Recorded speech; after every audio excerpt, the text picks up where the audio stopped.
Hello dear students, again Vinay is here to welcome you in the class of Physical Education and Sport Science। जैसा कि आपको मालूम है कि हम लोग यूजीसी नेट का सितंबर 2013 का पेपर सॉल्व कर रहे हैं, थर्ड पेपर। ठीक है, थर्ड पेपर में हमने 3 सेट कर लिए हैं, चौथा सेट आज हम लोग करेंगे। कुल मिला के इसमें 6 सेट हम लोग मतलब 5 कर चुके हैं, छठा सेट आज हम करने वाले हैं। ठीक है, आई होप दैट कि आप सब लोग फिट होंगे, फाइन होंगे और रेडी होंगे क्लास के लिए। ठीक है, आज के क्लास के क्वेश्चन कुछ ज़्यादा मज़ेदार रहने वाले हैं, तो we ready for that. And आपको थोड़ा कंसंट्रेट होके बैठना पड़ेगा, क्योंकि आज आपको रीजन असर्शन के क्वेश्चंस भी मिलेंगे और मैचिंग के क्वेश्चंस भी मिलेंगे। तो ये क्वेश्चन थोड़े से तभी आप करेंगे जब आप कॉन्सेप्चुअली बहुत क्लियर है, राइट। चलिए शुरू करते हैं। The very first question of matching is that the goniometer energy cost. ठीक है, और इधर दिया हुआ आपका एनर्जी कॉस्ट, राइट है, dynamometer, range of motion, Douglas bag, blood pressure, स्फिग्नोमेनोमीटर, और फोर्थ है आपका स्ट्रेंथ और रिलेटिव स्ट्रेंथ। तो आपको क्या करना है, सही मैच लगाना है। जल्दी से आप करें फटाफट, फिर हम लोग इसको सॉल्व करते हैं, राइट। चलिए बेहतरीन, आई होप दैट कि आपने अपना आंसर जो है वो जल्दी से अरेंज कर रहे होंगे। ठीक है, मैं 5 सेकेंड आपको दूंगा इसमें, क्योंकि बहुत ज़्यादा ये हार्ड नहीं है क्वेश्चन। ठीक है, चलिए तो हम इसको लगाना शुरू करते हैं। देखिए गोनियोमीटर आप लोग जानते हैं, गोनियोमीटर क्या करता है, ये आपका एक तरह से एंगल नापता है। तो एंगल किसके साथ रिलेट करेगा, हमारा रेंज ऑफ मोशन के साथ रिलेट करेगा। तो फर्स्ट में सेकंड जो है हम एलिमिनेशन मेथड से करते जाएंगे। ठीक है, तो या तो ये सही हो सकता है या फिर ये सही हो सकता है, ये दोनों नीचे के आंसर जो है वो कट जाएंगे आपके। देन हम लोग करेंगे डगलस बैग को, देख लीजिए ये बहुत इजी होता है, क्योंकि ये एनर्जी कॉस्ट के लिए होता है, राइट। तो थर्ड का क्या है, थर्ड का आपका 1 हो जाएगा। थर्ड पे 1 इतने सब में दिया हुआ है, तो इससे नहीं हो सकता अभी भी। आगे देखेंगे हम लोग स्फिग्नोमेनोमीटर। स्फिग्नोमेनोमीटर क्या करता है आपका, ये आपका ब्लड प्रेशर चेक करता है, राइट। तो फोर्थ का क्या हो जाएगा, थर्ड, इससे भी नहीं लग रहा। लास्ट हमें क्या करना पड़ेगा, हमें डायनामोमीटर के साथ जाना पड़ेगा। डायनामोमीटर किसके लिए जाता है, स्ट्रेंथ ये समझ लीजिए, या फिर पावर। तो पावर टेस्ट किससे आता है, ये भी क्वेश्चन में पूछ लेता है कि पावर टेस्ट जो है वो किससे रिलेटेड है, तो ये डायनामोमीटर से रिलेटेड होगा। कुल मिला के आपका आंसर क्या हो जाएगा, बी आंसर यहाँ पे करेक्ट हो जाएगा। ठीक है, चलिए चलेंगे नेक्स्ट क्वेश्चन हम लोग करेंगे, क्वेश्चन नंबर 47। क्वेश्चन नंबर 47 क्या कह रहा है, क्वेश्चन नंबर 47 में बोला है कि एडोलेस्टेरोन हैं, मतलब ये क्या है, आपके हार्मोन्स हैं। ठीक है, और ये इनके रिलेटेड वर्क है, रिलेटेड वर्क।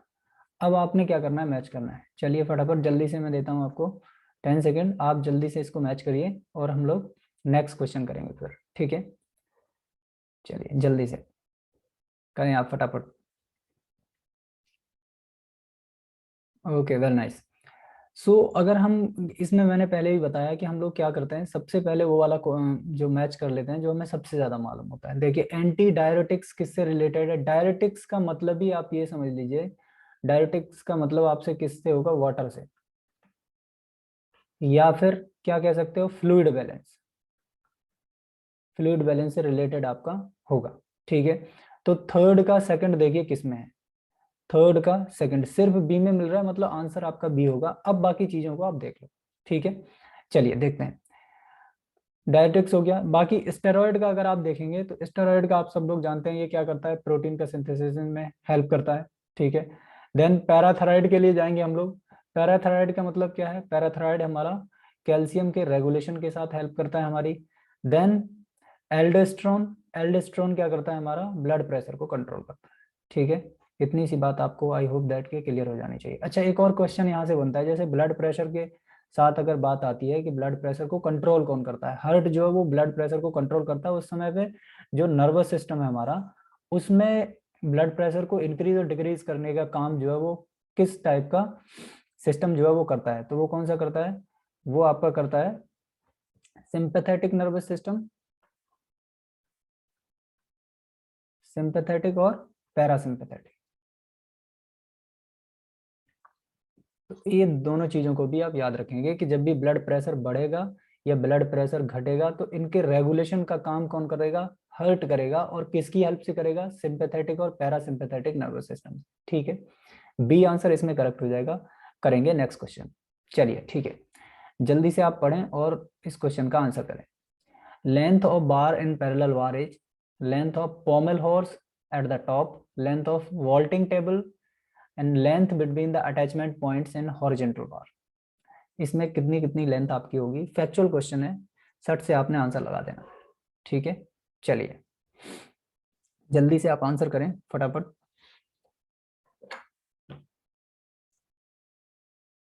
चलिए, तो सिंपली इसमें आंसर क्या हो जाएगा आपका, आंसर हो जाएगा इसमें आपका सी।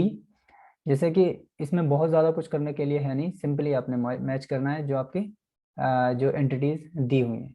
ठीक है, पैरेलल बार जो होता है, पैरेलल बार की लेंथ जो होती है वो 350 सेंटीमीटर के आसपास होती है। ठीक है, देन हम बात करेंगे लेंथ ऑफ पोमल हॉर्स की, टॉप पे इसकी 160 लेंथ होती है।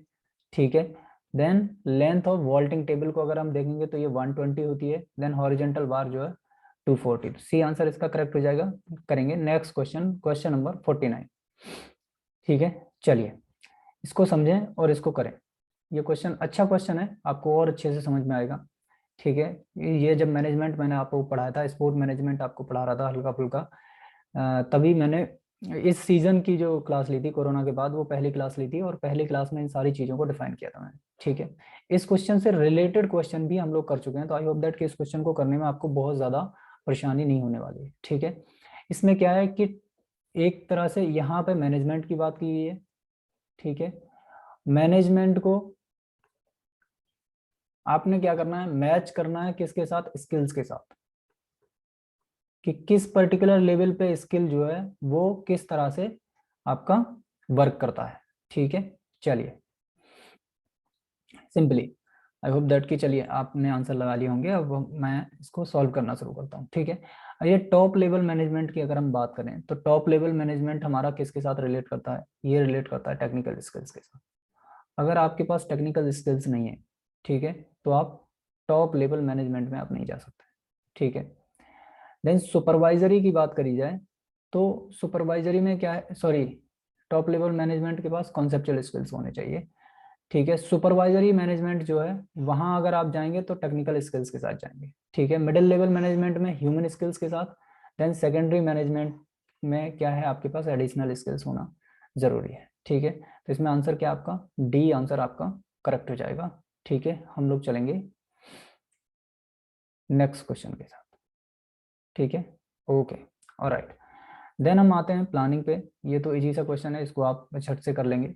ठीक है, सिंपल सिंपल, इसमें टाइम हम लोग ज़्यादा वेस्ट नहीं कर रहे, हम लोग सिंपली इसको लगाना शुरू करते हैं। ठीक है, आप स्टाफिंग की बात करेंगे तो स्टाफिंग में हम लोग क्या करते हैं, स्टाफ जब भी हमें कहीं रिक्रूट करना होता है तो हम ट्रेनिंग उनको देते हैं, प्रोफेशनल डेवलपमेंट उनका करते हैं। ठीक है, तो इतनी सी बात आपको क्लियर हो जानी चाहिए, राइट।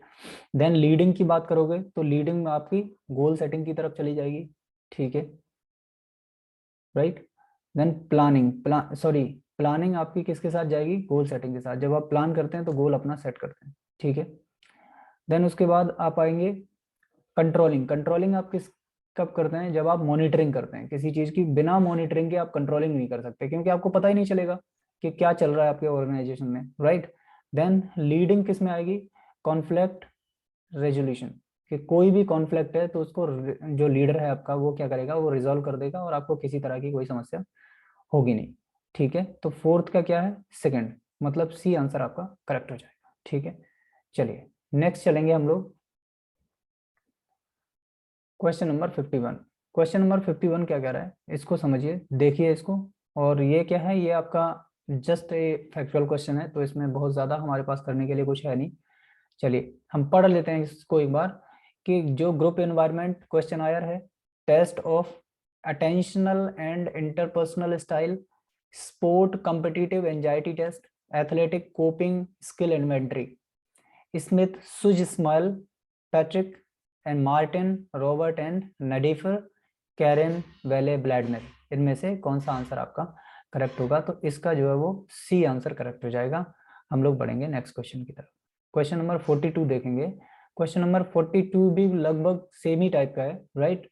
इसमें क्या है, कुछ स्टाइल्स आपको दी हुई हैं, कुछ स्किल्स एक तरह से दिए हुए हैं, और उनसे रिलेटेड लोगों का नाम दिया हुआ है कि उन्होंने किस तरह से किस पर्टिकुलर राइटर ने, किस प्रोपोनेंट ने किस चीज के साथ काम किया है। ठीक है, तो इसका क्या हो जाएगा, सी आंसर। अगेन इसका हो जाएगा क्वेश्चन नंबर 53 करेंगे। अब क्वेश्चन जो है वो थोड़े से मजेदार हैं। ठीक, यहाँ आपको अपना दिमाग लगाना है और बड़ी बढ़िया तरह से आप इन क्वेश्चंस को कर पाएंगे।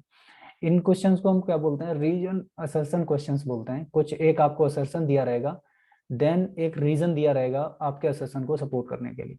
अगर आपका रीजन आपके असर्शन को सपोर्ट करता है, then both A and R is the correct and R is the correct explanation of A. अगर रीजन आपका असर्शन को सपोर्ट नहीं करता तो फिर बी आंसर करेक्ट हो जाएगा। इनमें से या रीजन असर्शन में से कोई भी गलत हो सकता है, तो आपके सी और डी आंसर जो है वो चले जाएंगे। सिंपली आपने करना क्या है, बिफोर स्ट्रेटजी आपकी क्या होनी चाहिए। स्ट्रेटजी इसमें सिंपल ये है, सबसे पहले आपने ये देखना है कि कोई भी स्टेटमेंट आपका रॉन्ग तो नहीं है। अगर कोई भी स्टेटमेंट रॉन्ग है तो ये देखिए ऊपर वाले दोनों के दोनों जो हैं वो क्या हो जाएंगे, ये कट जाएंगे। ठीक है, अगर आपका स्टेटमेंट कोई भी स्टेटमेंट रॉन्ग है तो राइट, तब आपका सी या डी में से कोई भी आंसर होगा। तो सिंपली आपको इतनी चीज याद लगानी है। ठीक है, चलिए अब हम करना शुरू करते हैं। The physical education contribute development of physical, mental, social, emotional attribute of individual. ये बात सही है या गलत है, ये आपको लगाना है। ठीक है, the each individual today can not consider the active creative force of society. ठीक है, चलिए ये कह रहा है कि जो फिजिकल एजुकेशन है वो कंट्रीब्यूट करता है डेवलपमेंट कौन कौन सी एरिया में, physical, emotional and social attribute of individual. दूसरी बात इन्होंने रीजन जो सपोर्ट करा है वो कहा है कि जो individual today can not considered as the active creative force of society. हर एक आदमी को एक्टिव क्रिएटिव फोर्स हम जो है वो क्या नहीं कर सकते, उसको मान नहीं सकते हैं। सबको ये नहीं मान सकते कि सारे के सारे लोग क्या हैं, वो एक्टिव हैं। राइट, हमें सिंपल सी इतनी बात जो है वो जान लेनी है। राइट, चलिए नेक्स्ट हम लोग चलेंगे, इसको जानने की कोशिश करेंगे कि ये आपका आंसर जो है वो किस तरह से है। ठीक है, चलिए बढ़िया।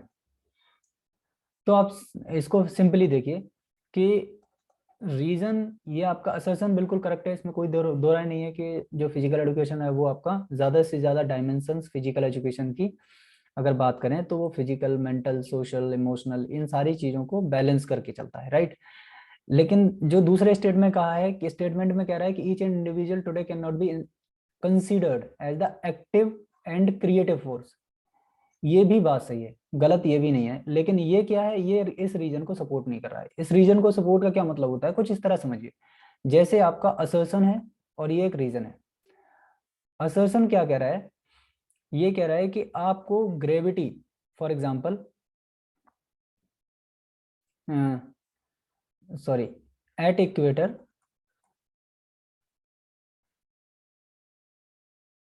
Great amount of gravity we need to apply. ठीक है, दूसरे में ये कह रहा है because there is a high और large equatorial radius, equatorial radius. अभी देखिए आप, ये क्या है, जो ग्रेविटी होती है उसकी वैल्यू आप क्या करेंगे, ये R1 है, ये आपकी R2 है। ठीक है, दो रेडियस होती हैं अर्थ की। जो आपकी पोलर रेडियस होती है वो क्या होती है, छोटी होती है, और जो आपकी इक्वेटोरियल रेडियस होती है वो आपकी बड़ी होती है। तो यहाँ पे इक्वेटोरियल रीजन जो रहता है, यहाँ पे ग्रेविटी की वैल्यू, फोर्स, ग्रेविटेशनल फोर्स जो है वो कम रहेगा, क्योंकि एफ प्रोपोर्शनल टू 1/r² होता है। अगर अर्थ और दूसरे किसी भी ऑब्जेक्ट के बीच में अगर फोर्स लग रहा है तो ये इस रेडियस पे डिपेंड करेगा। ठीक है, क्या ये बात क्लियर है। तो इक्वेटोरियल रीजन में ग्रेविटेशनल फोर्स कम रहेगा और यहाँ पे ग्रेविटेशनल वैल्यू जो है वो ज्यादा रहेगी। यहाँ पे 9.8 के नियर अबाउट रहती है और यहाँ पे ये वैल्यू जो है वो 10, ग्रेविटेशनल एक्सेलरेशन की वैल्यू 10 हो जाती है। ठीक है, तो क्या है, इसने ये कहा है कि जो इक्वेटोरियल रेडियस है, वहां पर ग्रेविटेशनल वैल्यू जो है वो कम होगी, ग्रेविटेशनल फोर्स जो है वो कम होगा, क्योंकि यहाँ पर रेडियस हाई होती है। ठीक है, तो जो पहला वाला स्टेटमेंट है उसको सेकंड वाला स्टेटमेंट क्या कर रहा है, सपोर्ट कर रहा है करने के लिए। ठीक है, जैसे फॉर एग्जांपल आप स्कूल जाते हैं और आपसे टीचर पूछता है कि आप जो है कल स्कूल क्यों नहीं आए, तो आप रीजन देते हैं कि सर मुझे फीवर हो रहा था कल, तो इसलिए मैं स्कूल नहीं आया। ठीक है, तो इसमें क्या है, आपने अपने जो असर्शन दिया था उसको एक रीजन के साथ वेरीफाई कर दिया। जब आप रीजन के साथ वेरीफाई कर लेते हैं असर्शन को, तब क्या है, तब आप उस स्टेटमेंट को करेक्ट पाते हैं, फर्स्ट वाले को। ठीक है, तो यहां देखेंगे कि both A and R correct, ये बात सही है, यहां तक कोई दिक्कत नहीं है इसमें। ठीक है, then R is the correct explanation of A, ये बात ठीक नहीं है। ठीक है, then both A and R is the correct not correct explanation, दोनों सही है लेकिन जो सेकंड वाला है या रीजन है वो आपका करेक्ट एक्सप्लेनेशन नहीं है, तो बी आंसर आपका करेक्ट हो जाएगा। अब हम लोग करेंगे नेक्स्ट क्वेश्चन को। ये सारे के सारे क्वेश्चंस आपको इसी तरह के मिलेंगे। ठीक है, चलिए, ये बात कर रहा है kurtosis is the description of direction of hump curve of distribution data. ठीक है, the normal probability curve is characterized by the mean median and mode being at the same point. चलिए, शाबाश, जल्दी से करें इस आंसर को, आप लोग आंसर करें फटाफट, then we will go for the explanation. ठीक है, जल्दी से आप आंसर करें और फिर हम लोग क्या करेंगे, इसका एक्सप्लेनेशन करेंगे, जानने की कोशिश करेंगे कि किस तरह से ये जो है वो मूव कर रहा है, क्वेश्चन जो है किस तरह से हमें सॉल्व करना है। ठीक है, चलिए, आई होप दैट कि आपके आंसर आ रहे होंगे और आपने सही तरह से इसका आंसर भी लगाया होगा। देन अगर हम बात करें, kurtosis is the description of direction of हम, नहीं, कर्टोसिस जो है ये आपका डिस्क्रिप्शन नहीं दिखाता है, ये क्या है आपका ए, आपका गलत हो जाएगा। देन सेकंड देखते हैं, the normal probability curve, normal probability curve characterised bye the mean median mode. अभी देखिए, जहां भी नॉर्मल कर्व की बात होगी, किसकी, नॉर्मल कर्व की बात होगी, तो वहां सेंट्रल टेंडेंसी की बात होगी, सेंट्रल टेंडेंसी। और सेंट्रल टेंडेंसी की 3 यूनिट होती हैं। ठीक है, क्या होती है, मीन, मीडियन और मोड, ये बात आप याद रखिए। ठीक है, ये अक्सर एग्जाम में ये पूछा जाता है। ठीक है, इतनी सी बात आपको आई होप दैट क्लियर होगी। अगर नॉर्मल डिस्ट्रीब्यूशन आपका है, जैसे फॉर एग्जांपल ये समझ लीजिए कि इस तरह से बिल्कुल सिंपल, अरे ये गलत हो गया, आप इधर देखिए कि जैसे सिंपली अगर बिल्कुल नॉर्मल डिस्ट्रीब्यूशन है आपका, ये ऐसे तरह के, क्या एस बाई डबल एम, जो सिमेट्रिक शेप अगर आपकी दे रहा है, तो इसमें सिंपल सिंपल सेकंड जो है ये आपका करेक्ट हो जाएगा। तो मैंने आपको पहले ही बताया था कि अगर इनमें से कोई भी रॉन्ग हो गया तो ऊपर के 2 ऑटोमेटिकली कट जाएंगे। ठीक है, अब इसमें से देखना हमें, फर्स्ट रॉन्ग है, मतलब ए इज राइट, तो ये भी कट गया, लास्ट बचा आपका डी। ठीक है, तो ए क्या है आपका रॉन्ग है, बी आपका राइट है। ठीक है, चलिए नेक्स्ट क्वेश्चन देखेंगे, तो क्वेश्चन नंबर 55। क्वेश्चन नंबर 55 क्या कह रहा है, अब हम जानने की इसको कोशिश करेंगे। ठीक है, क्वेश्चन नंबर 55 सेज, असर्शन क्या है इसका, पढ़ते हैं, the purpose of sport management get read things done to achieve the goal. मतलब जो स्पोर्ट मैनेजमेंट है उसका पर्पस क्या है, कि चीजों को सही समय पे सही तरह से कर देना। ठीक है, या फिर सही ऑब्जेक्टिव जो है, एम है या फिर आपका गोल है, उसको सही तरह से अचीव कर लेना। ठीक है, दूसरा रीजन इसके लिए क्या दिया गया है, the fast changing export scenario called sound management training for the physical educators. चलिए फटाफट इसका आंसर कीजिए आप लोग, फिर हम लोग इसका एक्सप्लेनेशन देखेंगे। ठीक है, चलिए करिए जल्दी से, मैं आपको 5 सेकंड देता हूँ। ठीक है, चलिए, बेहतरीन बेहतरीन, बहुत अच्छे।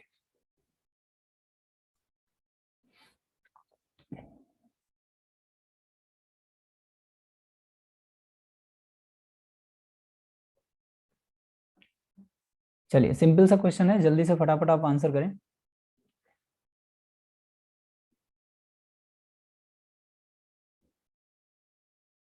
सिंपल, चलिए अब हम लोग आंसर लगाते हैं इसका। बिल्कुल, अभी देखिए, the purpose of sport management, sport और स्पोर्ट्स के साथ जब भी मैनेजमेंट जुड़ता है वर्ड, मैनेजमेंट का क्या मतलब है, कि getting the things done on, getting the things done, things done किस पे, right time, right place, for right people, right people. ये सिंपल सी बात आपकी याद रखनी है, ठीक है। और ये सारी चीजें किसके लिए चलती हैं? For common good. अच्छा, ये प्रॉपर्टी किसकी होती है? लीडरशिप की। तो इतनी चीज भी आप लोग याद रख लेंगे, ठीक है। आगे देखिए, ये कह रहा है the fast changing export scenario is called sound management. ये बात बिल्कुल सही है कि अभी के टाइम में अगर आपके पास साउंड मैनेजमेंट की ट्रेनिंग नहीं है तो आप चीजों को मैनेज नहीं कर सकते, क्योंकि चीजें जो है वो बहुत तेजी से चल रही है, राइट। तो अभी इसमें देखेंगे both A and R is correct and R is the correct explanation of A answer इसका करेक्ट हो जाएगा। नेक्स्ट क्वेश्चन करेंगे, क्वेश्चन नंबर 56। चलिए इस क्वेश्चन को पढ़ते हैं, फटाफट जल्दी से करते हैं, क्लास जो है वो बहुत ज्यादा लंबी भी आपकी नहीं होनी चाहिए, ठीक है। असर्शन क्या है? The placement means determination of job which a candidate is to be signed and is assignment to the job, ठीक है। The date of personal placement is round peg square hole, round peg is round hole, ठीक है। तो क्या इसमें देखिए, first assertion तो आपका क्लियरली राइट है कि जो प्लेसमेंट आपको दी जाती है कैंडिडेट को, कोई भी जॉब असाइंड करने के लिए की जाती है, कोई जॉब असाइंड की जाती है और वो जॉब जो है वो आदमी वहां पे करता है। जैसे फॉर एग्जाम्पल अगर देखा जाए, जैसे आप फिजिकल एजुकेशन स्पेशलिस्ट हैं, राइट। आपको किसी स्कूल में भेजा जाएगा तो आप पीएचई ही पढ़ाएंगे, प्लस आपने स्पोर्ट्स एक्टिविटीज में भाग लेना है, आपको एक्सरसाइजेज में भाग लेना है, एक्सरसाइजेज को कराना है। ये नहीं है कि ये सब छोड़ के आप लोग फिजिक्स पढ़ाने लग जाएंगे या फिर आप केमिस्ट्री पढ़ाने लग जाएंगे, राइट। जो काम आपको असाइंड किया गया वही काम आपने करना है। तो A is the correct and R is wrong, तो ऊपर के दोनों रॉन्ग हो जाएंगे, ठीक है। अब हमें जो रीजन है उसके साथ रॉन्ग के साथ जाना है, सी आंसर इसका करेक्ट हो जाएगा। चलेंगे और जानेंगे क्वेश्चन नंबर 57 के बारे में। क्वेश्चन नंबर 57 क्या कह रहा है? क्वेश्चन नंबर 57 को समझिए। कह रहा है the hypokinetic diseases are increasing in the society, ठीक है। रीजन इसमें बोला गया है health related career in the realm of physical education have grown, ठीक है। चलिए ये देखिए, दोनों स्टेटमेंट पढ़िए, बड़े प्यारे स्टेटमेंट हैं दोनों, ठीक है। और आई होप दैट इसको बहुत चुटकी में आप लोग कर लेंगे, लेकिन आपको थोड़ा सा कॉन्शियस रहना है, राइट। चलिए जल्दी से फटाफट आप इसका आंसर करें।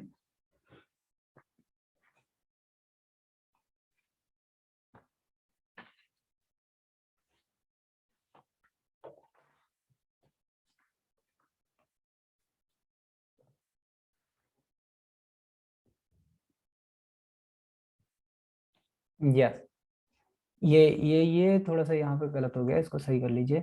REALN, रियल में, ठीक है। चलिए अभी देखिए, द हाइपोकाइनेटिक डिजीज, हाइपोकाइनेटिक, ठीक है, और हाइपर काइनेटिक डिजीज जो है, ये दोनों मैंने पढ़ाई हुई है, आप लोग पिछली क्लास में जाके देख सकते हैं इसको, ठीक है। Health related career in real in physical education have grown, ये दोनों बातें जो है फर्स्ट भी ठीक है, सेकंड भी ठीक है। अब इसका करेक्ट एक्सप्लेनेशन का बात देखते हैं हम लोग। बोथ आर करेक्ट एक्सप्लेनेशन नहीं, is the both not correct explanation, कोई लेना देना ही नहीं है, क्योंकि सबसे बड़ी बात है आपको क्या देखना पड़ेगा, ये आंसर्स भी देखने पड़ेंगे। सी में आप देखिए both A and R are right, तो ये दोनों के दोनों क्या है, सही है। इस कंडीशन में इस तरह के जब आपको ऑप्शन मिलते हैं तो मोस्ट इंपॉर्टेंट बात क्या है, आपको ये बात याद रखनी पड़ेगी कि आपने इस सिचुएशन में अगर दोनों स्टेटमेंट आपके करेक्ट हैं और सेकंड वाला स्टेटमेंट फर्स्ट वाले को सपोर्ट नहीं कर रहा है, इंडिविजुअल है, अलग है, ठीक है, तो इस केस में आप यहां नॉट करेक्ट एक्सप्लेनेशन के साथ नहीं जाएंगे, you have to go with the both are correct, ठीक है। सिंपल, इसका आंसर सी करेक्ट है। अब हम क्वेश्चन नंबर 58 को देखेंगे। चलिए जानेंगे क्वेश्चन नंबर 58, समझिए इसको क्या कह रहा है। इसमें कहा गया है the curriculum of the school is the series of experiences, किसी भी स्कूल का जो करिकुलम है वो सीरीज ऑफ एक्सपीरियंसेस है through which the people go to gain under the auspicious of school, ठीक है। देन रीजन क्या कह रहा है? रीजन कह रहा है the curriculum requires to be updated frequently in drastic change, ठीक है। चलिए जल्दी से फटाफट मैं आपको 5 सेकंड देता हूं, ठीक है। 5 सेकंड में ये क्वेश्चन जो है वो लग जाएगा, बहुत ईजी है। चलिए बेहतरीन, देखिए इसको, देखिए सिंपल ये कह रहा है curriculum of school is series of experiences through which the people to gain under the auspicious of the school, ये बात बिल्कुल करेक्ट है, ठीक है। सीरीज एक्सपीरियंसेस होते हैं और वो प्लान्ड होता है पहली तरह से, ठीक है। Each and everything a student is performing inside to the premises of a school, university और college is predefined by the government already, that is mentioned in your national curriculum framework design, right? I hope that कितनी बात आपको clear होगी, ठीक है। Then curriculum require की बात करें तो करिकुलम रिक्वायर टू अपडेट, ये बात यहाँ तक बिल्कुल सही है, कोई दिक्कत नहीं है कि करिकुलम को अपडेट करने की जरूरत है और अपडेट होता भी है। फ्रीक्वेंटली ऐसे नहीं हो सकता, फ्रीक्वेंटली तुरंत और ड्रास्टिक चेंज ऐसे नहीं होता है। ड्रास्टिक का मतलब होता है बड़े लेवल पे एकदम तुरंत से चेंज कर दिया, पूरा चेंज कर दिया, ऐसे नहीं कर सकते हम लोग। हम लोग क्या करते हैं, इसको स्टेप्स में चेंज करते हैं, धीमे धीमे चेंज करते हैं, ऐसा नहीं है। जैसे फॉर एग्जाम्पल क्या है, हम किसी भी बच्चे को अल्फाबेट्स पढ़ा रहे थे, ठीक है। अल्फाबेट्स हम लोग छोड़ के तुरंत उसको पहले इससे क्या करेंगे, हम इससे वर्ड्स सिखाएंगे उसको अल्फाबेट्स के बाद में, ठीक है। वर्ड्स के बाद में फिर हम उसको फ्रेजेस सिखाएंगे, देन उसको सेंटेंसेस सिखाएंगे। ऐसा नहीं है कि हमने फर्स्ट स्टेप अल्फाबेट सिखाने के तुरंत बाद उसका अगले साल कर दिया कि नहीं ये बच्चा होशियार है, इसको सीधा लिटरेचर पढ़ाइए, ऐसा नहीं होता है। तो बी आंसर आपका रीजन क्या है वो गलत हो जाएगा, राइट।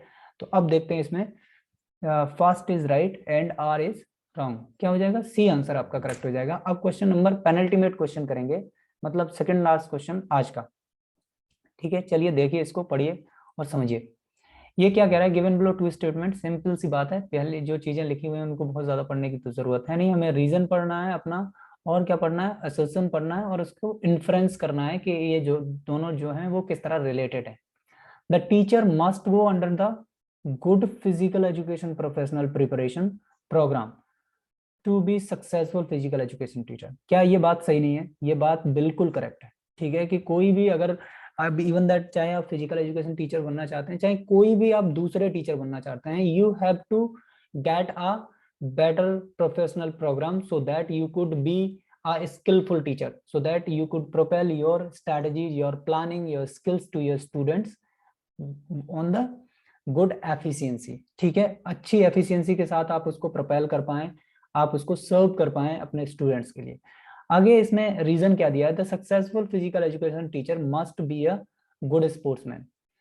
यहां तक तो बात ठीक थी, मस्ट बी गुड, ठीक है। ये स्पोर्ट्समैन लगा दिया, इस बात का कोई लेना देना इससे नहीं है। यहाँ पे आप स्पोर्ट्समैन है, वेल एंड गुड। जैसे मैंने आपको एक चीज और बताई थी कि कोई भी गुड प्लेयर, ठीक है, गुड प्लेयर गुड कोच भी होगा, इस बात की कोई गारंटी नहीं। गुड प्लेयर गुड कोच हो सकता है, लेकिन यहाँ पे क्या बोला है, मस्ट बोला हुआ है, ठीक है, मस्ट। तो मस्ट के केस में ये गलत हो जाएगा, मतलब सेकंड स्टेटमेंट आपका रॉन्ग है, फर्स्ट स्टेटमेंट आपका सही है। तो R is right and R is wrong, ठीक है। चलिए सी आंसर करेक्ट। अब आज का लास्ट क्वेश्चन करेंगे हम लोग, और ये थोड़ा सा इजी क्वेश्चन है क्योंकि आपने रिसर्च काफी पढ़ी हुई है, अभी रिसेंटली हम लोग पढ़ रहे हैं दूसरे वाले बैच में उसको, ठीक है। तो असर्शन और रीजन इसका देखेंगे। The concept of simple analysis is variance is an extension of independent T test. समझिए इसको, ये कह रहा है कॉन्सेप्ट है सिंपल एनालिसिस, हमें क्या करनी है, सिंपल एनालिसिस करनी है, किसकी, इज वेरिएंस, किस पे, extension of independent T test. T test किसके लिए लगता है, दो ग्रुप किसके लिए लगता है, ठीक है। मीन्स के बारे में हम लोग जानने की कोशिश करते हैं, एनालिसिस ऑफ वेरिएंस निकालते हैं, ठीक है। Analysis is of variance evaluate, analysis of variance क्या करता है, इवेल्युएट करता है नल हाइपोथेसिस को बिटवीन टू और मोर ग्रुप्स मीन, ठीक है। एनालिसिस ऑफ वेरिएंस इसको समझ लीजिए, इसको हम एनोवा बोलते हैं, एनालिसिस ऑफ वेरिएंस, ठीक है। अब आई होप दैट आपको क्लियर हो गया, राइट। चलिए ऑल राइट, बहुत अच्छे Shashank, very nice, Divyanshu, Rajat, very nice. चलिए अब आप इसका एक्सप्लेनेशन देखिए। The concept of simple analysis of variance, T test में सिंपल एनालिसिस हमें करना है, दो ग्रुप हो उसको भी हम कर लेते हैं, इंडिपेंडेंट करते हैं टी टेस्ट को, ठीक है। और टी टेस्ट हम तब लगाते हैं जब हमारे नंबर ऑफ वैल्यूज जो है वो क्या है, 30 से कम, ठीक है, कम। देन एनालिसिस ऑफ वेरिएंस जो एनोवा हम लोग करते हैं, ठीक है, ये बड़े लेवल पे एक तरह से किया जाता है, और इसमें एनोवा जब हम लगाते हैं तो इसमें दो ग्रुप हो सकते हैं, ठीक है, या दो ग्रुप से ज़्यादा हो सकते हैं, ठीक है। और इसका जो एफिशिएंसी होती है वो काफ़ी ज़्यादा होती है, तो इसकी वजह से इसको अभी करंट रिसर्च में इसको एनोवा,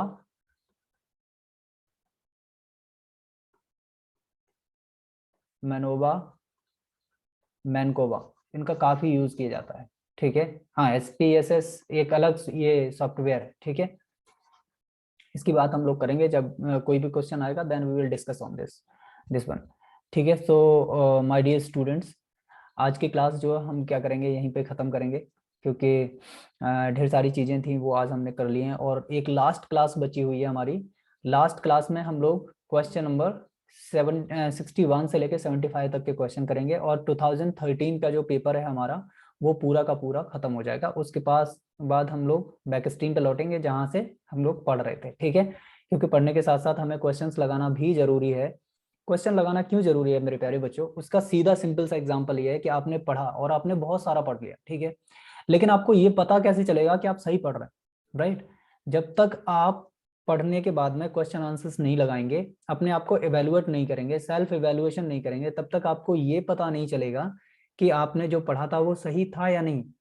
और अगर आपने पढ़ा उसके बाद अगर आप क्वेश्चन आंसर नहीं लगा पा रहे हैं, तो डेफिनेटली आप अपने की पढ़ने की जो स्ट्रेटजी है उसको चेंज करिए। क्योंकि हो सकता है, हो नहीं सकता है, 99.99% में बोल सकता हूँ कि आपकी स्ट्रेटजी जो है वो ठीक नहीं है, उसकी वजह से, या आपकी वे ऑफ थिंकिंग ठीक नहीं है, आइडियोलॉजी आपकी क्वेश्चन को लेके, परसेप्शन आपका जो है, इंट्रोस्पेक्शन जो है वो ठीक नहीं है। तो उसको आपको क्या करना पड़ेगा, you have to make it little bit change so that you could grab the right answer in the question, ठीक है। सो माय डियर स्टूडेंट, मिलते हैं अगली क्लास में, तब तक के लिए नमस्ते।